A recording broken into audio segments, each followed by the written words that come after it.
ബ്രാഹ്മീരു ഭാരതീ ഭാഷ ബ്രാഹ്മീരു ഭാരതീ ഭാഷ ഗീർവാഗ്വാണി സരസ്വതി.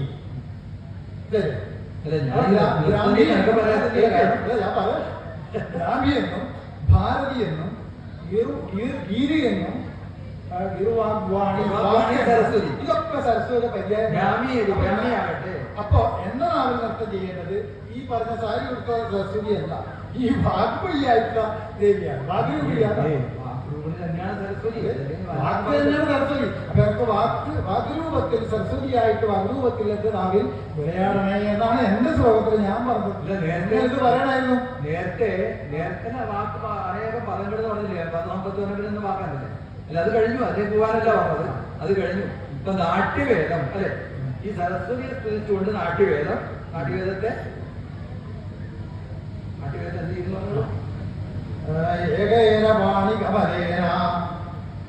ഈ സരസ്വതിക്ക് 2 കൈയുണ്ടല്ലോ, ഉണ്ട്. അപ്പൊ ഏകമായിരിക്കുന്ന കരം കൊണ്ട് ഈ വീണ എടുത്തിട്ടുണ്ട്. സരസ്വതിയുടെ ഒരു വീണയുണ്ട്, കച്ചവി. ആ വീണ കയ്യിൽ ഒരു കയ്യിൽ വെച്ചുകൊണ്ട് അത് ഒരു കൈ കൊണ്ട് പിടിക്കുകയും മറ്റേ കൈ കൊണ്ട് വീണ നീട്ടുകയും ചെയ്യുന്ന സരസ്വതിയാണ്.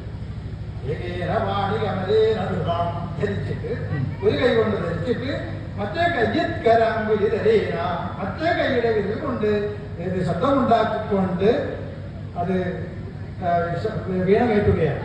അങ്ങനെ വീണ വീട്ടുന്ന സരസ്വതി എന്റെ നാവിൽ വിളയാടണേ എന്നാണ്. ഇതിന് വേണ്ടിയിട്ട് ഈ നാടകത്തെ വിധാനം ചെയ്യുന്നതിന് വേണ്ടി നാട്യവേദന പറഞ്ഞു.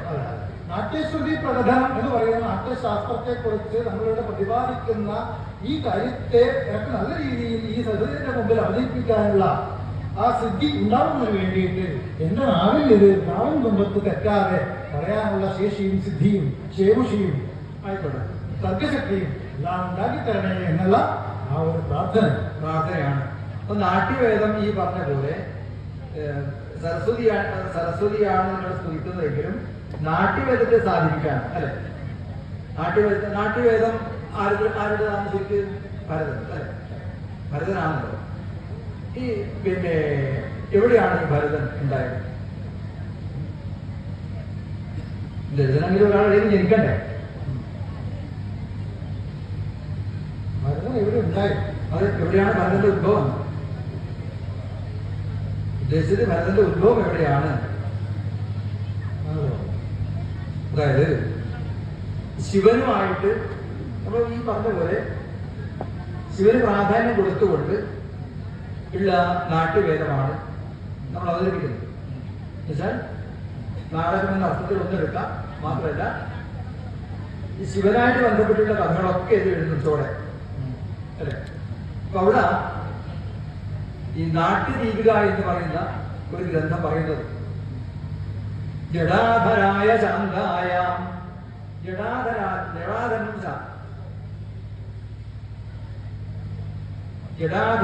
ശാന്തായ ഭരതായ പരാത്മനെ. ഭരതൻ എന്ന് പറയുന്ന ആള് ത്രിപുരാരൻ ജടാഭാരാൽ ത്രിപുരാരൻ ജടാഭാരാൽ പുരാ ഭരത വിശ്വത. പണ്ട് ഭരതൻ എന്ന് പേരുള്ള ഒരാള് ത്രിപുരാരൻ ജടാഭാരാൽ ത്രിപുരാരിയുടെ ജടാഭരത്തിങ്കൽ ഉണ്ടായി. ത്രിപുരാരൻ ജടാഭാരാൽ പുരാ ഭരത വിശ്വത. മുനീന്ദ്ര സമഭുൽക്കസ്റ്റിൽ നാട്യതന്ത്ര പ്രബന്ധ. ആ മുനീന്ദ്രൻ സമഭുൽക്കസ്റ്റിൽ ഈ ഉണ്ടാക്കിയിട്ട് നാട്യതന്ത്ര പ്രബന്ധ. ഈ നാട്യതന്ത്രം എന്ന നാട്യം എന്ന തന്ത്രം ശാസ്ത്രം നാട്യശാസ്ത്ര പ്രബന്ധ.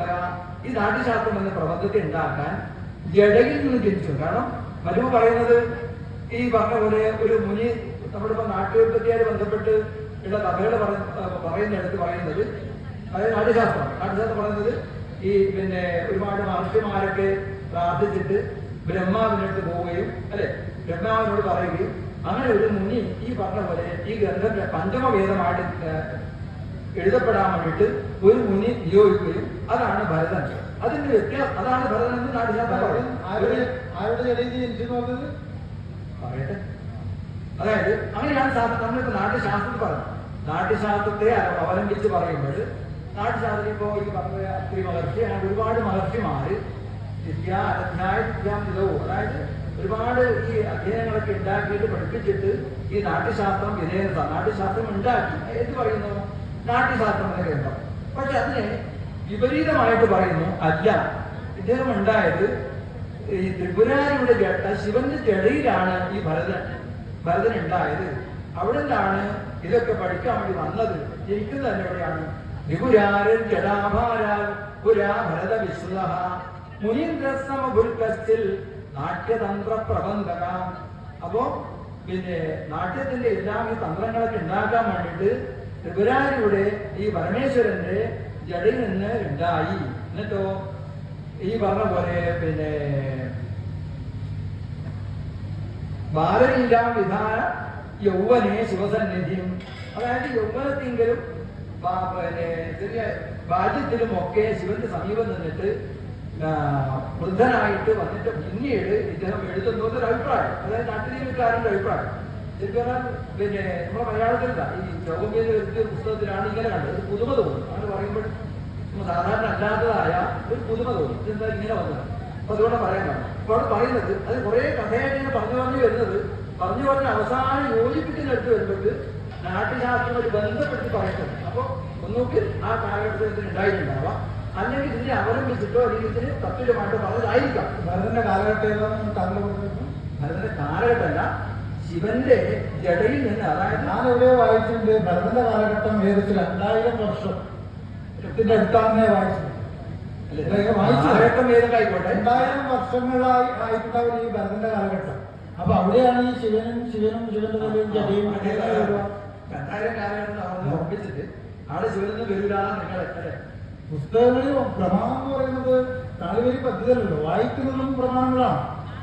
പ്രമാണം എന്ന് പറയുന്നത് വേദാഹ പ്രമാണം, ഹൃദയ പ്രമാണം, ധർമാർത്ഥയുക്തം വചനം പ്രമാണം, യസ്യ പ്രമാണം പ്രമാണം, ഹസ്തസ്യ പുര്യാത്വചനം പ്രമാണം. അതായത് വായിച്ചിട്ടുണ്ടാവുന്ന സംസ്കാരവും പ്രമാണം. ഒരു ശ്ലോകം ചൊല്ലിയോട് അത് പ്രമാണമെന്നോ അല്ല ശരിയോ ആവണമെന്നില്ല. ശ്ലോകം ചൊല്ലാതിന്റെ പിന്നെന്താ പ്രമാണം? ഞാൻ പറയുന്നത് കേൾക്ക്, അത് മാത്രമല്ല പ്രമാണം. ശ്ലോകം ചൊല്ലി എന്നത് കൊണ്ട് മാത്രം പ്രമാണം. പക്ഷെ ഇവിടെ നമ്മൾ ഏത് പുസ്തകത്തിൽ ഞാൻ വായിച്ചത് 2000 വർഷമേ ഈ ഭരതന്റെ കാലഘട്ടം ആയിട്ടുണ്ടാവും. അങ്ങനെയാണെങ്കിൽ ഈ ഭരതൻ ഈ സത്യശാസ്ത്രം എഴുതിയത് 2000 വർഷം മുമ്പാണ്. അങ്ങനെയാണെങ്കിൽ ശിവന്റെ തലയിൽ നിന്ന് വന്നിട്ട് ജടയിൽ നിന്ന് വന്നിട്ട് ഈ കഥയും തമ്മിൽ പൊരുത്തക്കേട് ഉണ്ടാവില്ലെന്നോ? നിങ്ങൾ പൊരുത്തക്കേടുണ്ടോ ഇല്ലയോ അല്ല എന്റെ ചോദ്യം. എവിടെയാണ് ശിവൻ ഉണ്ടായത്, അല്ല പിന്നെ ഭരതൻ ഉണ്ടായത്? ഇത് ഒരു കഥയാണ്. വ്യത്യസ്തമായ അഭിപ്രായം. നമുക്ക് ഈ മഹാപണ്ഡിതനായ നാട്യശാസ്ത്രം എന്ന് പറയുന്ന ആ ഗ്രന്ഥത്തിന്റെ നിർമ്മിതി ഒരു മനുഷ്യനാണ്, ഒരു മുനിയായ നല്ലൊരു കഴിവുള്ള പണ്ഡിതനായ ഒരു മനുഷ്യന്റെ നിർമ്മിതിയാണ്. അതായത് വേദങ്ങൾ ഉള്ള കാലത്ത് ഈ വേദങ്ങൾ അന്ന് ശൂദ്രന്മാർക്ക് പഠിക്കാൻ പറ്റില്ല. അതായത് ത്രേതായുഗം കഴിഞ്ഞ് ത്രേതായുഗം ആരംഭിക്കുന്നതോടുകൂടി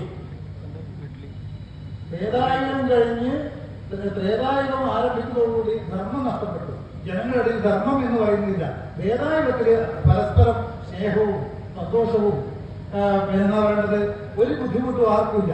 അങ്ങനെ ഒരു യുഗം കഴിഞ്ഞ് ത്രേതായുഗം വരുന്നതോടുകൂടിയാണ് വൈവസ്വത മനുവിന്റെ കാലഘട്ടത്തിലാണ് ഈ നാട്യമൊക്കെ ഉണ്ടായെന്ന് പറയുന്നതെങ്കിലും ഭരതൻ വരുന്നത് കുറെ ഇങ്ങോട്ടാണെന്നാണ് പറയുന്നത്. അത് ഒരു ശാസ്ത്രീയമായ രീതിയിൽ അതിന് ചിട്ടപ്പെടുത്തിയത് പാകപ്പെടുത്തിയത് ഭരതനാണ്.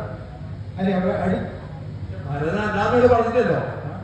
നാട്യം ചിട്ടപ്പെടുത്തിയത് ഭരതൻ അല്ലാന്ന് ഞാൻ പറഞ്ഞോ? ഇല്ലല്ലോ. ഭരതന്റെ കാലഘട്ടം അടുത്താണെന്നാണ് ഞാൻ വായിച്ചത്. കാലഘട്ടം ഞാൻ ചോദിച്ചു. കാലഘട്ടമാണോ ഞാൻ ചോദിച്ചത്? ഞാൻ പറഞ്ഞത് 2000 വർഷങ്ങൾ മുമ്പ് എന്ന് പറയുന്ന രീതിയില് താങ്കൾ പറയുന്നത് പോലെ പറയുന്നുണ്ട്. താങ്കൾ പറഞ്ഞ തെറ്റിനല്ലേ ഞാൻ പറഞ്ഞു. രമഖിലനിഗമാൻ താണ്ഡവം നീലകണ്ഠൻ നീലവിഭരത ഉദ്ധൃത്യസാരം ഉദ്ധൃത്യസാരം എന്ന് പറഞ്ഞ ഈ നാട്യത്തെ ഉദ്ധരിച്ച് നാട്യവേദത്തെ ഉദ്ധരിച്ച് പിന്നെ നാട്യശാസ്ത്രം ഉണ്ടാക്കിയതാണ് ഭരതമണി. അപ്പോ വേദവരി ഉദ്ദേശിച്ചുണ്ടാക്കിയ കാലഘട്ടം എന്ന് പറയുന്നത് വൈവസ്വതന്റെ മനുവിന്റെ കാലത്തൊന്നും പറയുന്നുണ്ട്, ഇല്ലാതല്ല. പക്ഷെ ഭരതൻ എന്ന് പറയുന്ന ഈ ശാസ്ത്രകൃത്ത് ഉണ്ടായത് ഈ 2000 വർഷങ്ങൾക്ക് മുമ്പ് അതിന്റെ അടുത്തോടാണെന്നാണ് ഞാൻ വായിച്ച രോഗിൽ പറഞ്ഞത്. വളരെ അംഗീകരിക്കാൻ നിങ്ങള് ഞാൻ വർഷം ഏത് ഞാൻ ചോദിച്ചില്ല. കേട്ടില്ല. നിങ്ങള്